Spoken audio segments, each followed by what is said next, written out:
Hi, my name is Brian Stout, and this is my oral presentation on the meaning of life. I'm going to cover a few different stages of the meaning of life. One is the concept of reality, the concept of human nature, the cause of unhappiness, and a description, or prescription, rather, for happiness. Starting with the concept of ultimate reality. What is our universe and our place within it?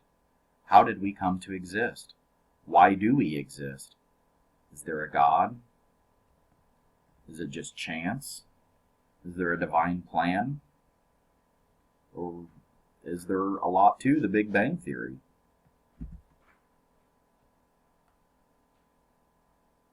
To accept evolution is not to deny God. This is one of those questions, or statements rather, that I've thought about a lot throughout my life. Because growing up in a Christian household, we were taught that life exists through creation. And as I got older, this started to no longer make sense to me with the study of science and things of that nature.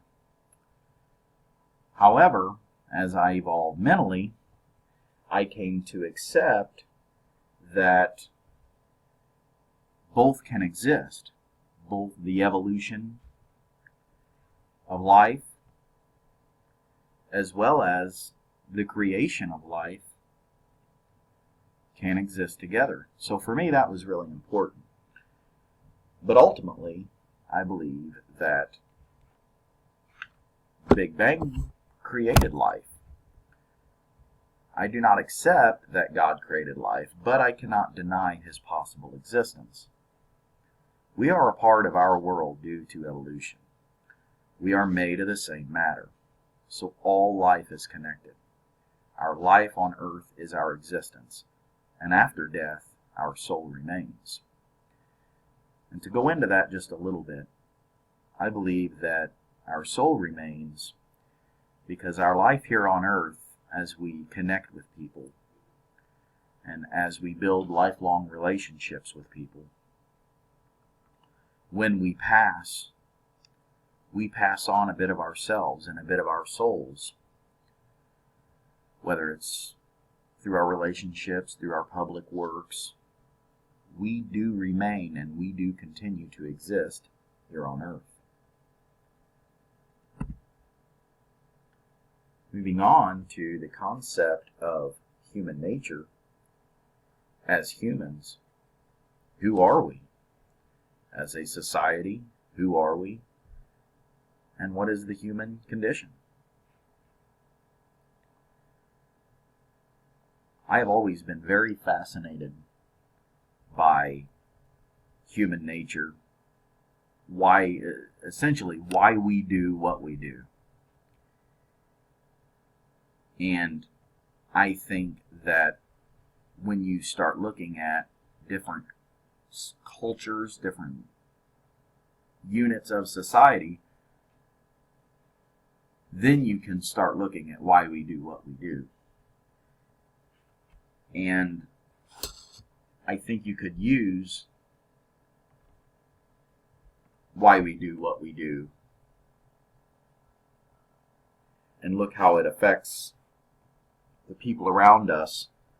For instance, in India, where it is heavily crowded and heavily populated, motivations are much more different. Therefore, that's going to play a part in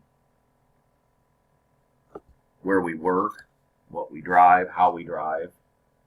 We're in the United States, and more specifically in the Midwest, life is much different. Society is much different. We have a different outlook on life. So as humans, even though we are all connected, our lives can very much be different.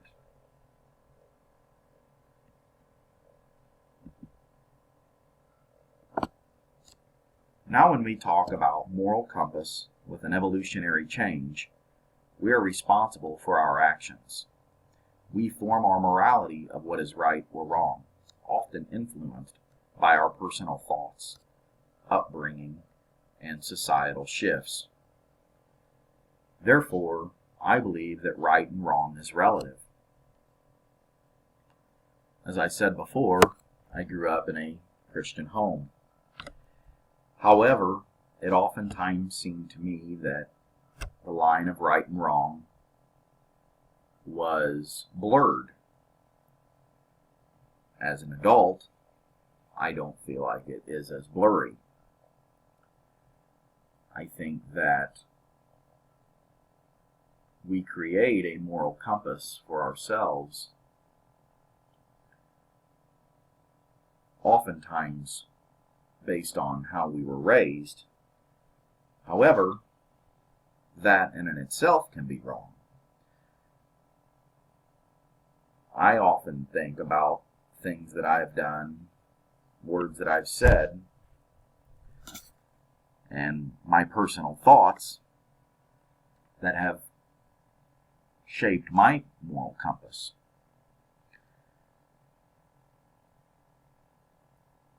Which is why I still believe that right and wrong are very relative.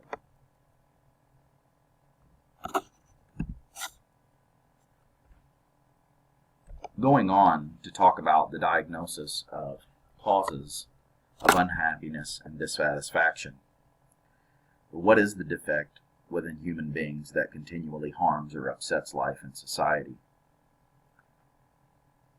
I believe that as a people, we create our own happiness, or unhappiness rather, in our own minds. I believe it's all a state of mind. I have found that me personally can start thinking negative things and it becomes debilitating. I'll think of one negative thing, then I'll think of another negative thing. So before long, I have created a total state of negativity within my own mind, therefore making myself unhappy, essentially living in my own hell. So I think as a society that evolves, we must create a level of happiness. I have some concerns with where society is moving with, because oftentimes we struggle to be happy, whether it's our computer speed isn't fast enough, whether the person driving in front of us isn't driving fast enough, or whether our loved ones aren't saying the right things to us.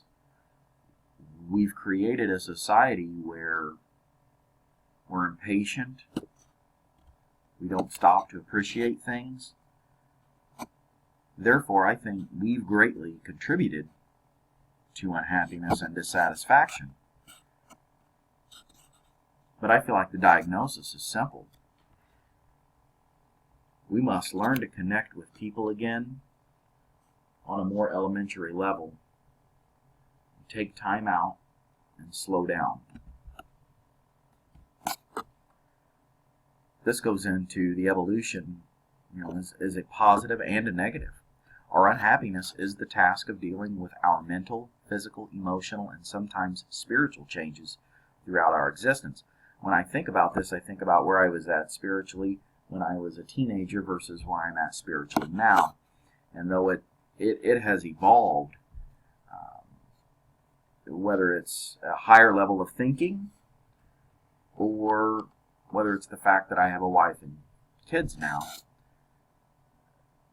But I think more so now, I am not as spiritual as I once probably was. But with that said, that has come with my mental evolution. My main focus for my children is to teach them to be kind to people, to treat people with compassion. And though one could tie spirituality into that,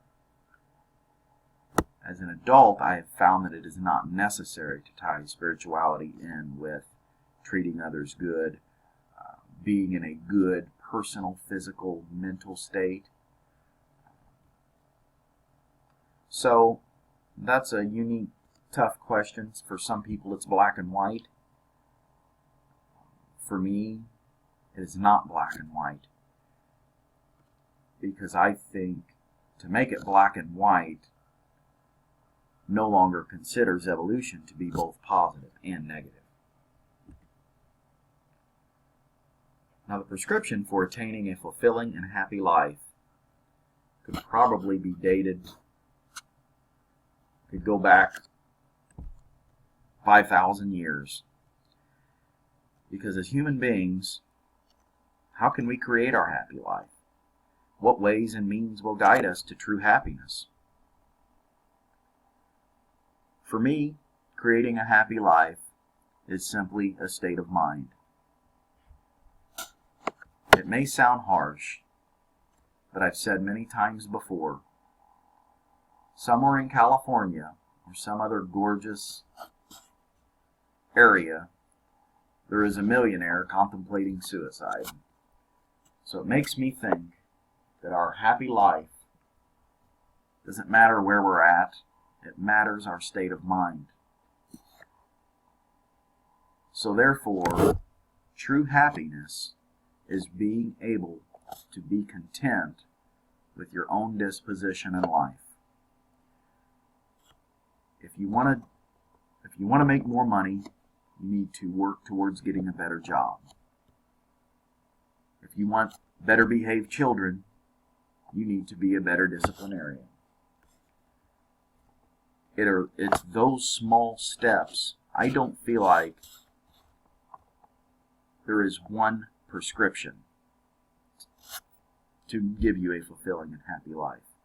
I feel like it is a multitude of things that can make you happy in life. However, what brings me the most comfort is knowing that I have control over that. You have control over that. So with that said, we should all find our or your evolutionary purpose. Define yourself. Set realistic expectations for all phases of your life.